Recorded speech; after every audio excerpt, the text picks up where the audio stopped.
What keeps us healthy and happy as we go through life?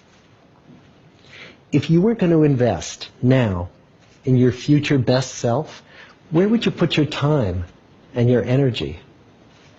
There was a recent survey of millennials asking them what their most important life goals were. And over 80% said that a major life goal for them was to get rich. And another 50% of those same young adults said that another major life goal was to become famous.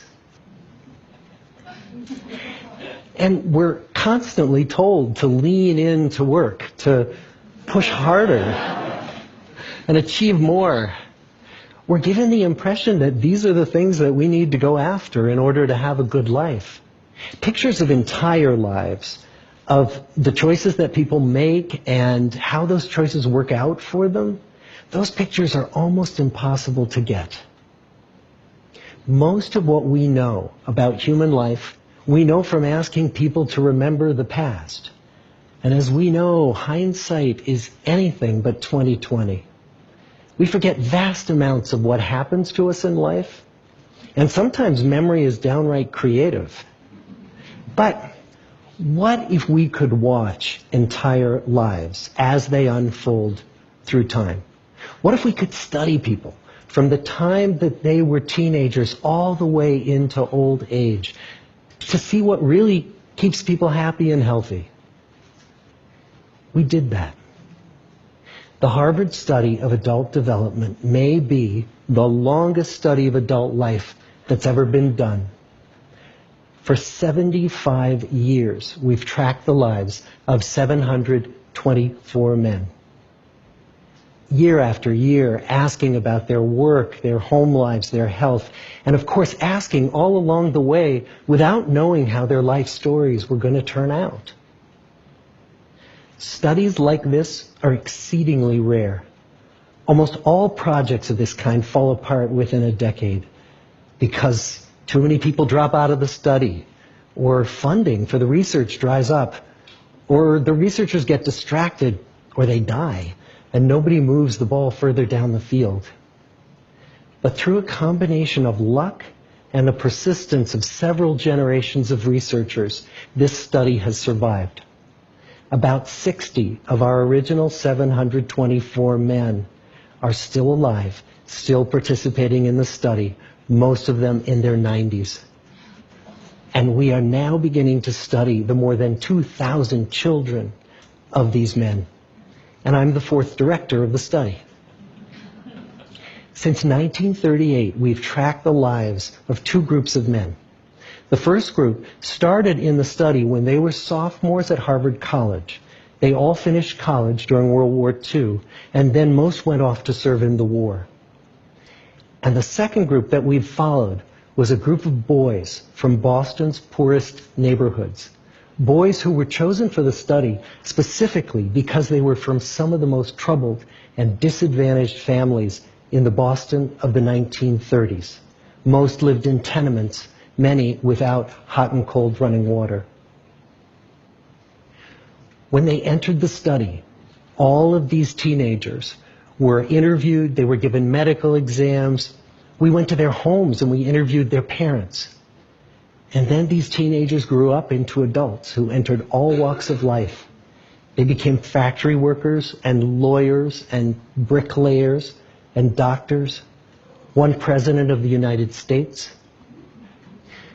Some developed alcoholism. A few developed schizophrenia. Some climbed the social ladder from the bottom all the way to the very top. And some made that journey in the opposite direction. The founders of this study would never in their wildest dreams have imagined that I would be standing here today, 75 years later, telling you that the study still continues.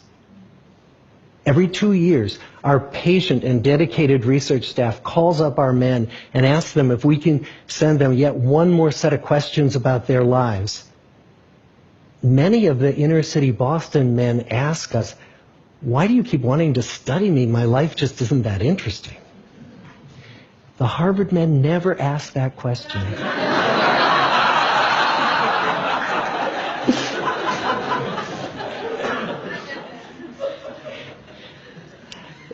To get the clearest picture of these lives, we don't just send them questionnaires. We interview them in their living rooms. We get their medical records from their doctors. We draw their blood. We scan their brains. We talk to their children. We videotape them talking with their wives about their deepest concerns.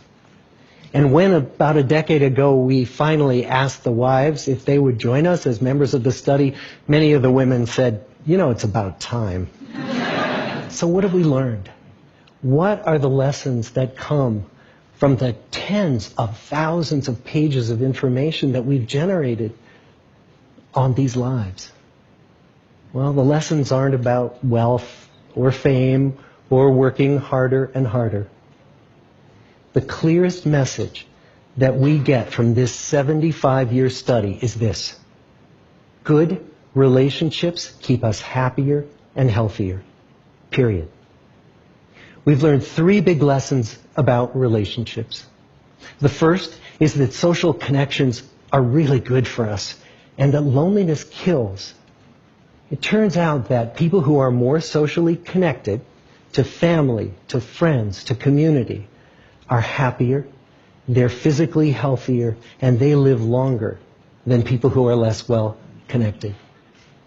And the experience of loneliness turns out to be toxic. People who are more isolated than they want to be from others find that they are less happy, their health declines earlier in midlife, their brain functioning declines sooner, and they live shorter lives than people who are not lonely. And the sad fact is that at any given time, more than 1 in 5 Americans will report that they're lonely. And we know that you can be lonely in a crowd and you can be lonely in a marriage. So the second big lesson that we learned is that it's not just the number of friends you have, and it's not whether or not you're in a committed relationship, but it's the quality of your close relationships that matters. It turns out that living in the midst of conflict is really bad for our health. High conflict marriages, for example, without much affection, turn out to be very bad for our health, perhaps worse than getting divorced. And living in the midst of good, warm relationships is protective.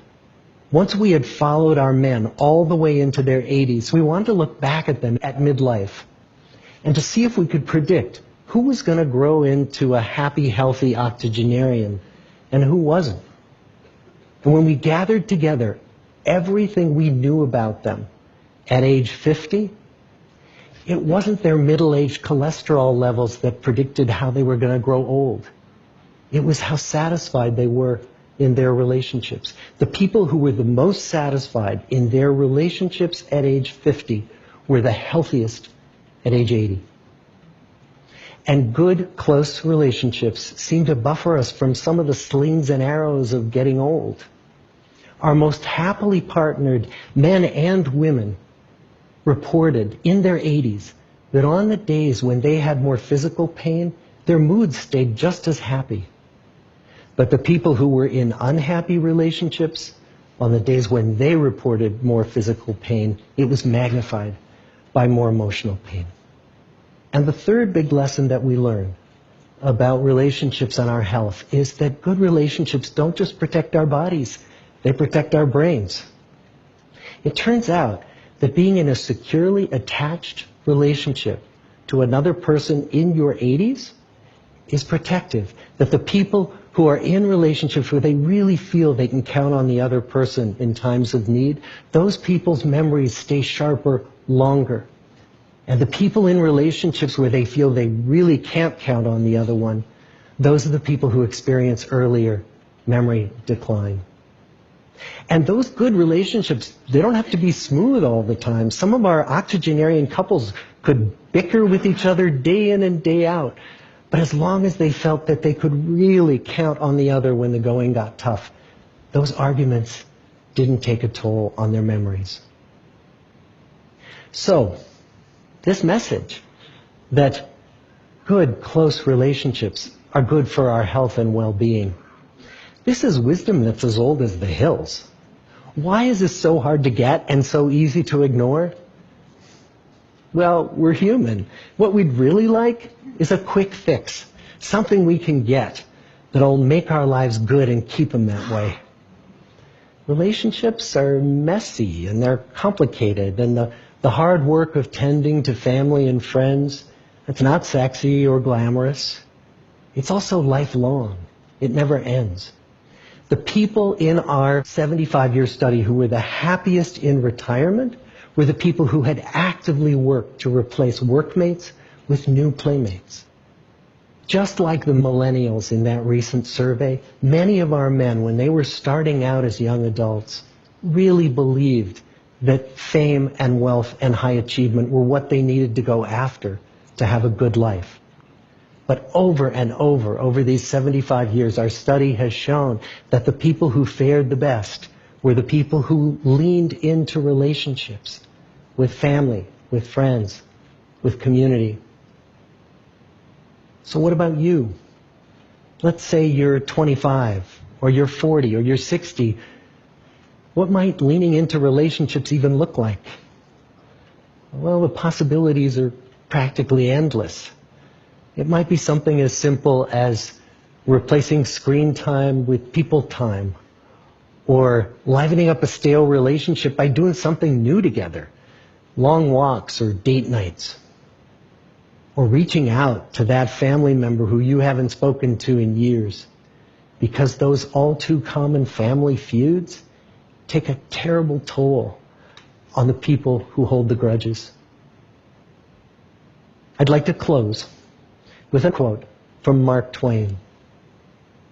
More than a century ago, he was looking back on his life, and he wrote this: "There isn't time, so brief is life, for bickerings, apologies, heartburnings, callings to account. There is only time for loving, and but an instant, so to speak, for that." The good life is built with good relationships. Thank you.